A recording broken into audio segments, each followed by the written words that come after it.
Yeah. We back with another one. Yeah. What's going on, Juco?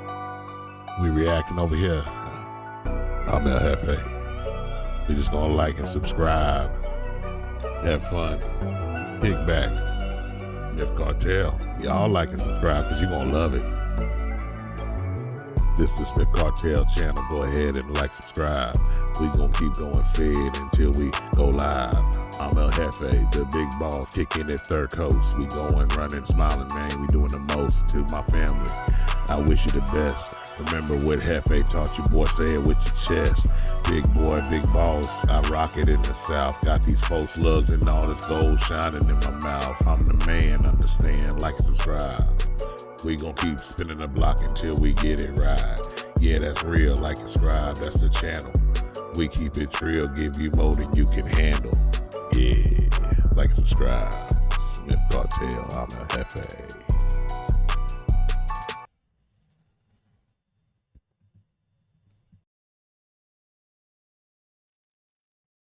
All right. Smith Cartel channel, like and subscribe to the channel. I'm Jefe. We back with another one. Ooh, I remember this one, boy. I was out in Virginia when this was going down. The guys I had left Texas went to Virginia, man, and I think right around this time, at least I had passed away. But he's a DC snipers, man. This is the DC sniper manhunt killing spree of 2002.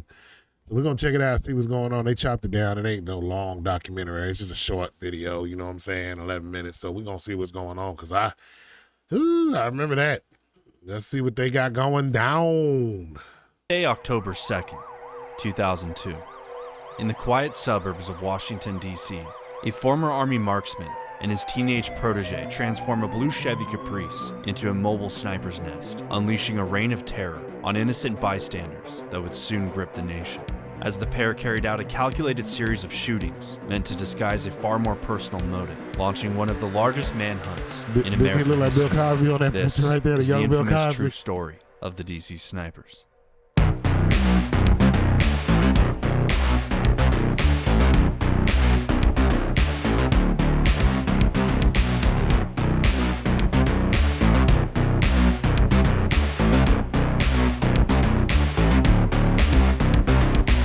In 1997, 39-year-old John Allen Muhammad, born John Allen Williams, was a man untethered. As a former Army sergeant and trained marksman, Muhammad had once worn the uniform proudly, serving in the Gulf War, receiving extensive weapons training, qualifying on the M16, I know about that, and excelling at long-range rifle marksmanship. He left the Army with a vast set of skills, but no direction. And not even 1 year into his civilian life, that foundation began to crumble.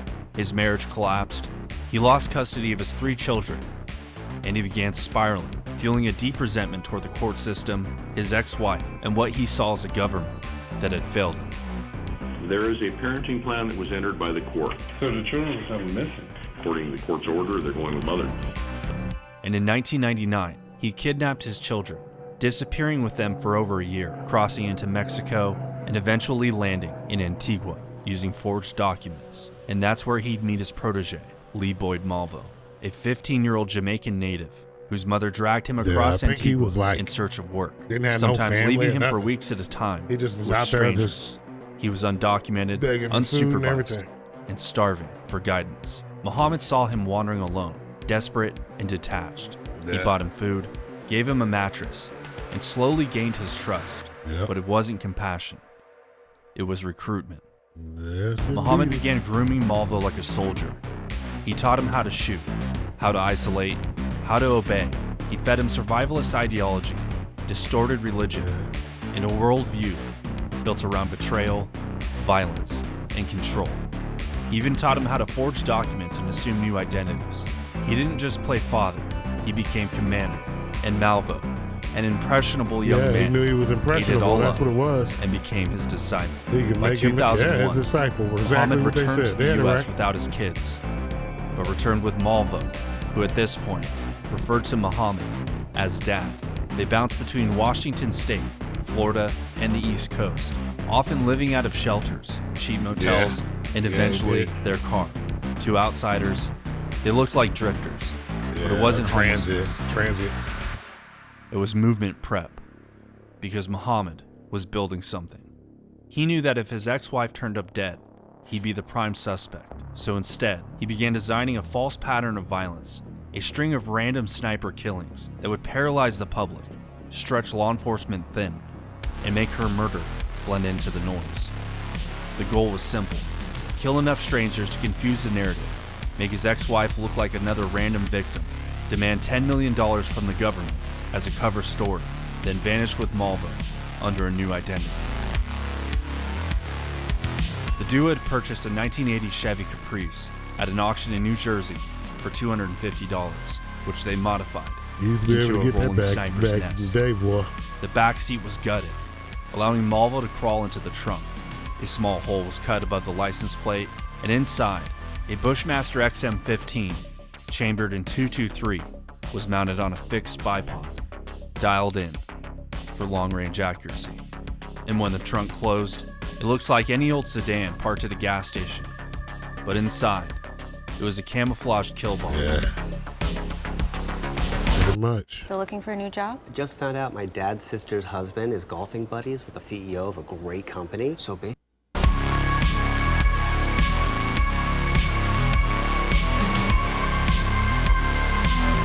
And they was just hitting people. They didn't care On who it October was. 2nd, they began with a test kill. At a Wheaton grocery store parking lot in D.C., Malvo crawled into the trunk and put his sights on 55-year-old James Martin. When the shot rang out, Martin dropped instantly, one round to the torso. No witnesses, no shell casings, no vehicle description, just a man dead on the pavement in the blink of an eye. From that first kill, pretty much. their confidence solidified, and the blueprint to their rampage began to take shape. As the next morning, the real assault began. October 3rd was a bloodbath. At 7:41 a.m., 39-year-old Sonny Buchanan was mowing grass in Rockville and shot dead in the back by Malvo.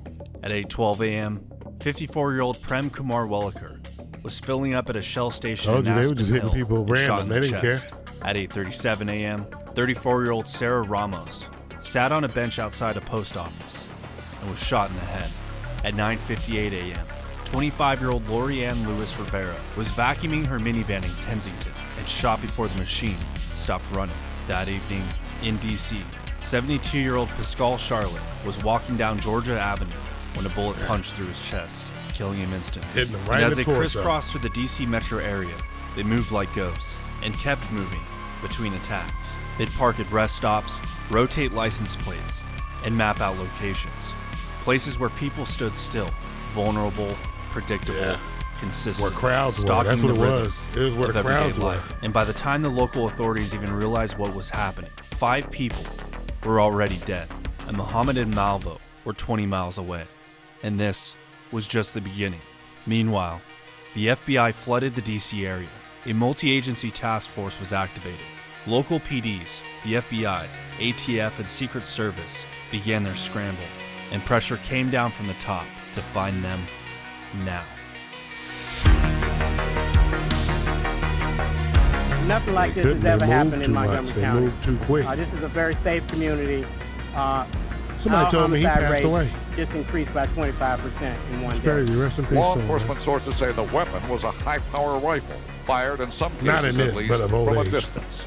We feel like we probably have a skilled shooter, and that does heighten our concern. So he On is October older than this 4th, is the in pair stuck to major routes: Georgia Avenue, 2000, I heard Rockville it. Pike, Interstate 270, and Route 355, even heading south to Fredericksburg, where they shot a woman outside a Michael's craft store who survived. But this time, they left 2 things behind: a 223 casing and a tarot card, specifically the death 223s, card. boy, that's what I shoot signed, with. Call Me God. I'ma hit you with a Muhammad didn't 223. want to just terrify. He wanted control, and he wanted attention, raising the stakes with each kill. As on October 7th, they targeted a child. 13-year-old Iran Brown was struck I in think Bowie, he got Maryland, hit in the while being backpack. dropped off at school. At school, He parking fortunately lot. survived, but just barely. A note was left in the woods nearby, warning police the kids were now fair game. And inside the note was yet another tarot card with the same words, "Call Me God." And while still not enough to profile, the FBI at least had something. But by now the media frenzy had taken over the country. Gas stations erected tarps to shield customers, People zigzagged across parking lots. School sports were canceled, and parents even refused to send their kids to school altogether. Law enforcement set up roadblocks, questioned hundreds, and deployed helicopters. They were desperate to find a link, but the shooters were ghosting across county lines, picking victims at random, and obeying no timeline. There was little pattern or predictability. And on October 9th, Dean Harold Myers was shot dead at a Manassas gas station. And on October 11th, Kenneth Bridges, a businessman, was gunned down at an Exxon off I-95. And on October 14th, Linda Franklin, an FBI analyst, unrelated to the case, was loading her trunk outside a Home Depot in Falls Church when the sniper struck her in the head while her husband was standing just feet away. But fortunately, he was a crucial witness and described the blue Caprice to a T. And after a Ponderosa Steakhouse shooting in Ashland, Virginia, police found another letter. In it, Muhammad implemented his $10 million ransom tactic, his attempt to escape the murder spree. And in the letter, he mocked law enforcement and referenced a prior murder in Montgomery, Alabama, a clue which led police to dust old fingerprints, one of them that matched Malvo's. And that name led straight to John Muhammad.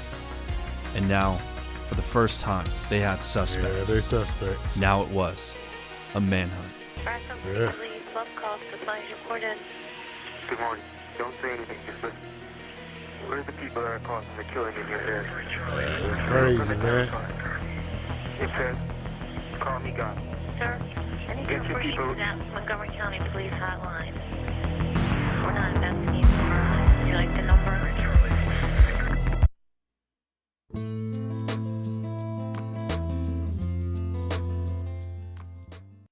We've got about 50 million followers. We're in the billions of views, and we're a small team.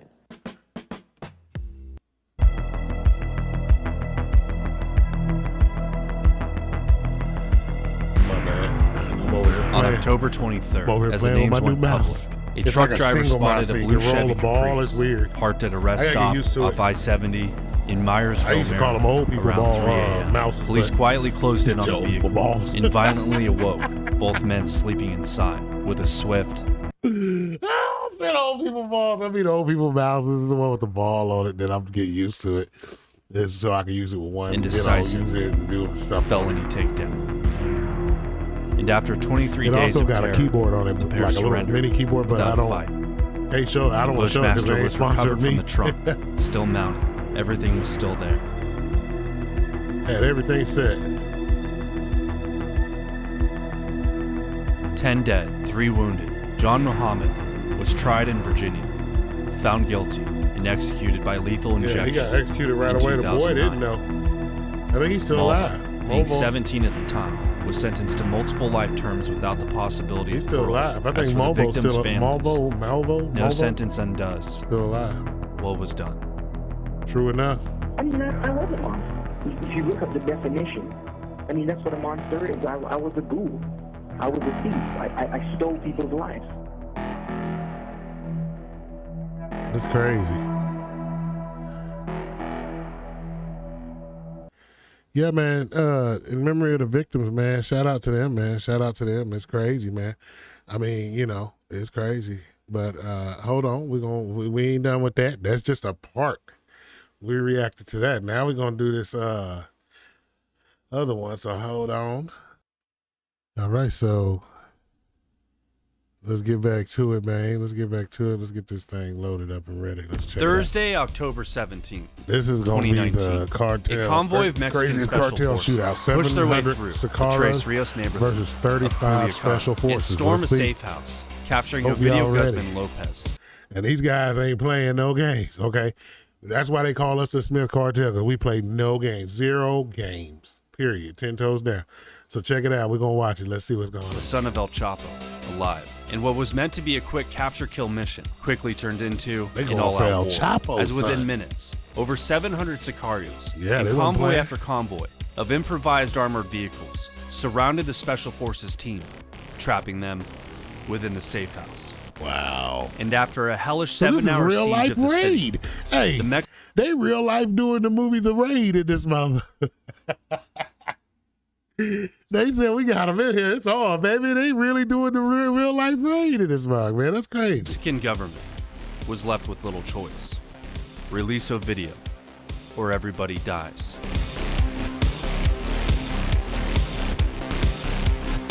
Yeah. I mean, they wasn't playing. They said serious business right now. Anybody feel like listening to Scarface, Tony Montana right now? By 2019, 28-year-old Ovidio Guzman Lopez was no longer just El Choppo's son, but one of the most powerful men in the Sinaloa cartel. And with his father serving a life sentence in the United States, Ovidio and his brothers, Los Chapitos, assumed control over key factions of the cartel's operations, which was mostly the brothers indulging in products, but ensuring his father's empire remained intact. Ovidio extended his role far beyond trafficking. He became a financier, a strategist, and an enforcer, managing the cartel's cash flow, product distribution, and security infrastructure. Under his leadership, the cartel expanded its influence, fortified its operational networks, and ensured that law enforcement could never get too close. His recruitment of young, highly armed sicarios, coupled with his use of sophisticated technology, made him a new breed of cartel boss, one who relied on both raw firepower and encrypted communication to stay ahead of authorities. And at the same time, then President Andres Manuel Lopez Obrador conform to the new had taken a soft approach to cartel violence,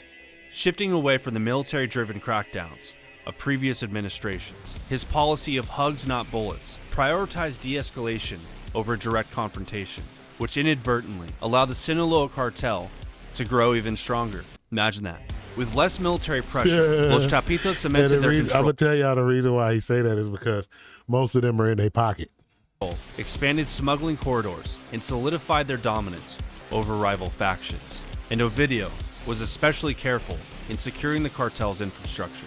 His use of high-tech communication networks made it difficult for authorities to track his movements, as he and his associates relied on phantom secure encrypted mobile phones, which were modified to be untraceable, and private radio. Man, I swear it feels like Scarface, like that movie, like the movie Scarface, when he started making the money, and it was what was the name of that song? Take it to the limit, limit. One step close to man. That was man. I remember watching that as a kid, boy. Networks, Scarface, surveillance man. efforts. These counter-surveillance tactics gave the cartel a military-like advantage, ensuring that law enforcement was always playing catch-up. However, while Mexico hesitated, the DEA had already marked Ovidio as a high-value target, and U.S. authorities had been tracking his movements they might not since want to the do it day with U.S. of El The USA Choppo's was like, arrest, no, we coming to get you. anticipating that he would step up to fill the power vacuum left by his father.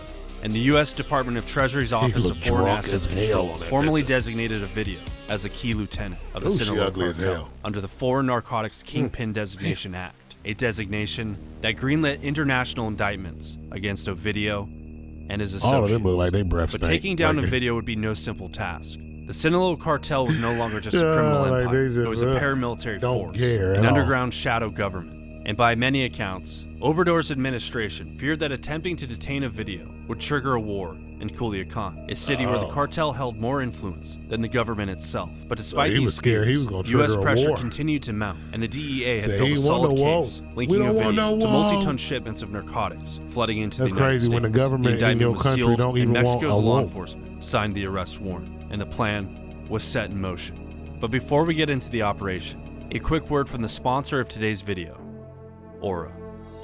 In today's world, data brokers hold information on over 500 million people, each with thousands of data points. This $319 billion industry is rapidly growing and with little regulation. With data breaches and cybersecurity threats, goes elite special. Sponsor me. Sorry, y'all. I got something that'll cheer you up, Jack. I go the other way. Let my knees go easy. Yep. That's the jam, boy. With HubSpot's Breeze Customer Agent, you can scale up without slowing down. Forces unit, the GAFE, a highly trained division within the Mexican army, and their orders were clear. Hit Ovidio's safe house in the upscale Tres Rios neighborhood of Culiacan and capture him, dead or alive. And on October 17th, the day of the operation, a convoy of 35 police officers and special forces operators approached Ovidio's safe house at approximately 2:30 p.m. And upon arrival, the forces encountered gunfire but managed to push and breach the safe house, detaining Ovidio within minutes, but by 2:35 p.m., 700 Sinaloa cartel gunmen began to mobilize, and within 30 minutes, hundreds of heavily armed sicarios flooded the streets, employing improvised armored vehicles, 50 caliber rifles, rocket launchers, and heavy machine guns, effectively besieging the city within 30 minutes of Ovidio's capture. And the special forces team within the safe house had no choice but to establish a defensive perimeter. Hey, they organized better than they did. That's why you don't go into the enemy territory. You bring them to you. By 3:30 p.m., Culiacan is fully under siege. Cartel forces attack military units across the city, and reinforcements attempting to reach the Special Forces unit, holding Ovidio, are blocked by roadblocks of burning vehicles, or outright ambushed and forced to retreat. By 4 p.m., a full-scale war breaks out in Culiacan. Military outposts and police stations are targeted by cartel forces. Gunfights erupt across the city, trapping civilians within the chaos. And reports surface that cartel gunmen are beginning to storm military housing complexes, capturing soldiers and their families. And by 5 p.m., confirmed hostages are taken, with reports indicating that at least 8 soldiers have been abducted. Then, by 5:13 p.m., the cartel sends a message to the government. Release Ovidio, or executions will begin. And as 6 p.m. approached, the Mexican military becomes overwhelmed. And reports still indicate that cartel reinforcements are still arriving, and the worst is yet to come. And oh my God. They said they overrun and they still coming. What the? President Obrador is y'all better help these on the situation. You know what I'm saying? Military commanders warn that a prolonged fight will result in mass casualties, including civilians, police, and soldiers. And by 7 p.m., the decision is made. Ovidio Guzman will be released. Reluctant, the Special Forces team obliged, cutting Ovidio loose. And upon his release, the cartel's immediate de-escalation of hostilities allowed the Special Forces team to withdraw from the area relatively unscathed. But the real damage was already done. Ovidio just proved to the world that he has more power than his own government. And this sense of security only empowered the cartel to deepen their influence throughout Mexico. That's crazy. However, the United States government gave a stern warning to Ovidio. You're not more powerful than our government. Ooh. They ain't lying. They don't care what you got. They don't negotiate.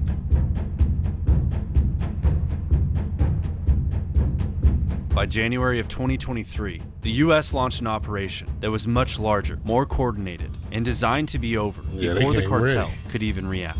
Dubbed Operation Mongoose Azteca, U.S. intelligence pinpointed Ovidio at a new safe house in the Jesus Maria district of Culiacan, and on January 5th, the operation was a go. Mexican Special Forces mobilized into Jesus Maria.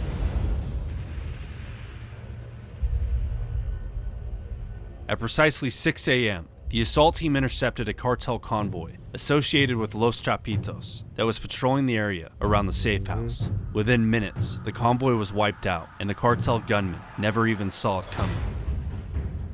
With the outer security now compromised, Special Forces moved in on Ovidio's heavily fortified and guarded safe house, where the team was confronted by heavily armed sicarios prepared for an attack, leading to an intense close quarters battle. They're gonna have a close quarter one, forcing the team to clear the safe house room by room, getting down cartel enforcers at close range. Ooh, that's close quarters. Y'all don't know how I feel to shoot in close quarters, man. The fight lasted for several minutes. You worried about a lot of different things, the superior training and firepower of the Special Forces trying to make sure you don't hit something that's gonna ricochet. Ovidio's team was neutralized, and before he could react, at the same time. he was grabbed, subdued, and dragged out of the house in handcuffs, where the team's exfiltrated immediately, escaping before the cartel was even notified. And by the time they realized what had happened, Ovidio was already gone. Yeah, he burnt off. That's his first line of defense, is hearing any kind of bombs, anything. He was gone already. The Special Forces team successfully captured Ovidio along with 18 of his associates. However, the raid resulted in the deaths of 10 soldiers, 19 suspected cartel members, and 1 police officer. That sucks. And all hell broke loose in Sinaloa as the U.S. consulate in Hermosillo was fired upon, and fires and roadblocks once again shut down Culiacan. Even the Culiacan International Airport was temporarily closed after 2 planes, including an Aeromexico airliner, and a military aircraft were struck by gunfire. That's crazy. Ovidio was flown to Mexico City and then transferred to a federal social readaptation center, a maximum security prison in Juarez. Mexican Foreign Secretary Marcelo Ebrard confirmed an existing U.S. extradition request for Ovidio, though he also faced charges in Mexico. A federal judge placed him under a 60-day preventative detention to allow U.S. authorities to formalize their extradition petition. And by September 15th of 2023, Ovidio was extradited to the United States to face drug trafficking charges and arraigned in the U.S. District Court for the Northern District of Illinois, where he pleaded not guilty. I bet he did.